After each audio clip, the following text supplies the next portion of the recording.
ఈ బైబిల్ ద్వారా కాకుండా ఇది మొత్తం చేసి కూడా మనం గుణగపాలెం వ్యవస్థ నుంచి మన బ్రిడ్జిగా మనం మా పేపర్కి ఎక్కడైతే జాయిన్ ఇచ్చారో అక్కడి నుంచి మళ్ళీ పైప్ లైన్ వేసేసి దీనికి ట్యాంక్ కలపాలని ఒక కోరిక అది. నేను అనుకున్న దాంట్లో 90% చేయలేకపోయినమ్మా, నేను ప్రజలకు 10% చేశాను.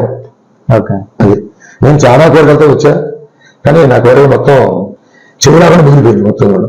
ఎందుకని చేయలేకపోయారు అంటే ప్రభుత్వం సహకరించలేదా లేకపోతే ప్రజలు సహకరించలేదా? ప్రభుత్వం సహకరించలేదు, ప్రజలు నాకు సహకరించారు.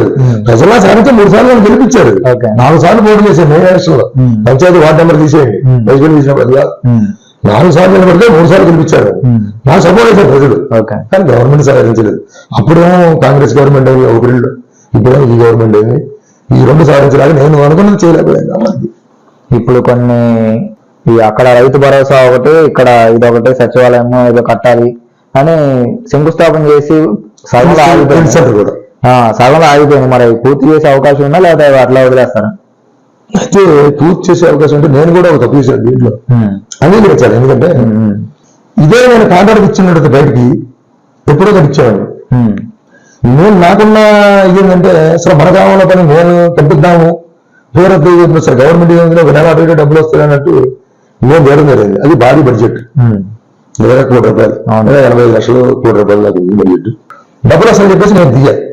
సరే నాకు శక్తి నుంచి నేను ఒక 35 లక్షలు 40 లక్షలు ఎస్టిమేట్ పెట్టాను. అది గ్రౌండ్ నుంచి లోపల గ్రౌండ్ వర్క్ అని చేసుకొని వచ్చాను. 3 కూడా 3 నెలలు తెచ్చా. అయితే ఇంకోటి ఏంటంటే గవర్నమెంట్ భూమిలో అంత ఎక్స్పెండిచర్ పెడతారు, అంత ఖర్చు ఉంటుందని నాకు కూడా అసలు అంత అవగాహన లేదు. పనికిరాని ఎస్టిమేట్లు అంతా వాళ్ళే పెట్టారు. కొన్ని వేల డబ్బులు తాగిపోతారు, 2 లక్షలు. అయినా సరే ఏదో డబ్బులు వస్తాయి చేతనని సంఘటన పెడితే నేను పెట్టిన దానికి ఇంతవరకు ఇంకా ఒక 13 లక్షలు ఎక్కువ డబ్బులు రావడానికి ₹1 రాలేదు. నేను ఆల్రెడీ ఒక 40 లక్షలు పెట్టేవాడు పైన.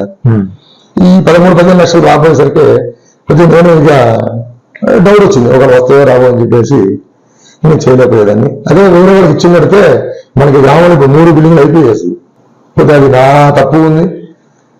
ఈ తర్వాత గవర్నమెంట్ తప్పదు, ఇక డబ్బులు ఇవ్వలేదు వాళ్ళ సమయానికి చేయలేకపోయినా. చూద్దాం ఈ గవర్నమెంట్ లో ఇస్తే ఏదైనా చేద్దాం. ఆ 3 కూడా. కొంతమంది ప్రజలు కాలనీలు కూడా పూర్తి చేయలేదు అని వాదిస్తున్నారు. కాలనీలు పూర్తి చేయలేదంటే అది మనకి సంబంధించిన ఇష్యూ కాదు, సెంట్రల్.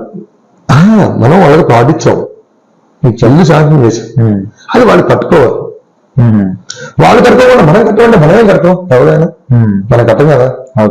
ఇప్పుడు వాళ్ళు కట్టుకుంటే దానికి దగ్గర కట్టుకున్నాడే బిల్లు వచ్చినాయి. అందరికీ ఇప్పుడు ఒక 45 ఇల్లు కట్టారు, వాళ్ళకి డబ్బులు వచ్చినాయి ఆల్రెడీ. అది ఇబ్బంది లేదు. కాకపోతే వాళ్ళ ఆలోచన ఏంటంటే మన గ్రామంలో ప్రజల ఆలోచన స్థలం మనమే ఇచ్చాం, కరెంట్ మనమే ఇచ్చాం, ఇల్లు కూడా మీరే కట్టింది, అన్నీ మీరే కట్టింది, మేము గురుపని చేస్తాం అనే ఒక ఆలోచన వచ్చారు. ఇంకోటి కూడా ఏంటంటే నేను అసలు వీళ్ళకి మన గ్రామంలో అవసరం లేని వాళ్ళతో ఎక్కువ ఇస్తున్నాం. ఇల్లు అవసరం లేనితే స్తోమత వాళ్ళకి ఇస్తున్నాం, స్తోమత వాళ్ళకి కాదు, అసలు అవసరం లేదు ఇస్తున్నాం. స్తోమత కాదు, అది ఇల్లు ప్లేస్ అవసరం, అది ఇల్లు అవసరం. కానీ మనం ఈ పొలిటికల్ అవచ్చు, అది కూడా అవచ్చు, ఇంకోటి వచ్చు, ఏదైనా అవచ్చు, ఇది మనవడం చెప్పేసి అడిగి ఒక ప్లాట్ రాయడం ఓటు కోసం. అది ఒక చాలా తప్పది. ఈ గవర్నమెంట్ పెట్టిన వ్యవస్థే. గవర్నమెంట్ ఫస్ట్ జగన్మోహన్ గారు రాయన చేయాల్సింది ఏంటంటే ముందు లోన్ ప్లాట్ లో ఇల్లు ఇవ్వాలి. ఫస్ట్ ఆఫ్ ఆల్ అసలు లోన్ ప్లాట్ లో ఇల్లు ఇవ్వాలి.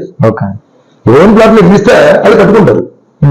వాళ్ళు అయిపోయిన నెక్స్ట్ ఇయర్ లోన్ ప్లాట్లు అయిపోయిన తర్వాత అప్పుడు ఇల్లు ఎవరికైనా మనం ఇల్లు ఇస్తే అది కట్టుకుంటారు. అది కూడా అయిపోయిన తర్వాత ఇక ప్లాట్లు మనం ఏది ఎక్కడైనా వెబ్సైట్ అనేది అది జనరల్ అయిపోతుంది. ఇక్కడ జరిగినది ఫస్ట్ స్టార్టింగ్ కదా అసలుకి. ఇప్పుడు 2006లో రాజశేఖర్ గారికి ముఖ్యమంత్రిగా ఉన్నప్పుడు మన గ్రామంలోనే బూతుగిరి వెంకరెడ్డి గారి స్థలం 2 బతుకుని 67 ప్లాట్లు ఇచ్చాం. 67 ప్లాట్లు 10 ఇల్లు ఇప్పుడు కూడా 10 ఇల్లు. ఇప్పుడు దాని ఉద్దేశం ఏంటి? అంతమందికి అప్పట్లోనే 2006లో వాళ్ళకి 64 ప్లాట్ ఇచ్చామంటే వాళ్ళు ఇల్లు కట్టుకోలేదు. ఇల్లు అవసరం లేదు కదా, ఆల్రెడీ అక్కడ ఉంది ఇల్లు దానికి, అది మనం ఇచ్చాం. మళ్ళీ అది అయిపోయిన తర్వాత మళ్ళీ 250 ప్లాట్లు ఇటు జరిగింది. ఇక్కడ 20 ప్లాట్లు, అక్కడ ఒక చివర ఒక 190 ప్లాట్లు చెరువు దగ్గర. ఈ ఎన్ని ప్లాట్లు ఎందుకు? అది గవర్నమెంట్ తప్పు కదా, మంది కాదు, నేను కాదు, నువ్వు కాదు. ఇల్లు కట్టలేదండి, ఇవాళ కట్టుకుంటే బిల్లు పెట్టి మన తప్పు, గవర్నమెంట్ తప్పు. అంటే కొంతమంది ఊరు చివర ఎక్కడో ఇచ్చారు, మళ్ళీ వేరే ఊర్లు చూస్తేనేమో ఊర్లోనే ఒక చోట ఇచ్చారు, అంత దూరం వెళ్ళి ఎవరు ఉంటారు అనేది అంటున్నారు. సరే ఊరు చివరంటే ఎక్కడైనా ఊరు చివరగలరు మనం, ఎట్టిచ్చినా ఊళ్ళో వెళ్ళింది, ఎక్కడిచ్చినా అది జరగాలి, ఇవ్వాల్సిందే. సరే ఇటు ఇచ్చినా అది ఇచ్చినా ఇంకోళ్ళు ఇచ్చినా సరే తీసుకోవాల్సిందే. మనం కొనిచ్చినా కూడా ఊరు జరిగాల్సిందే. ఊళ్ళో అయితే అక్కడ దొరకవు కదా. అవును.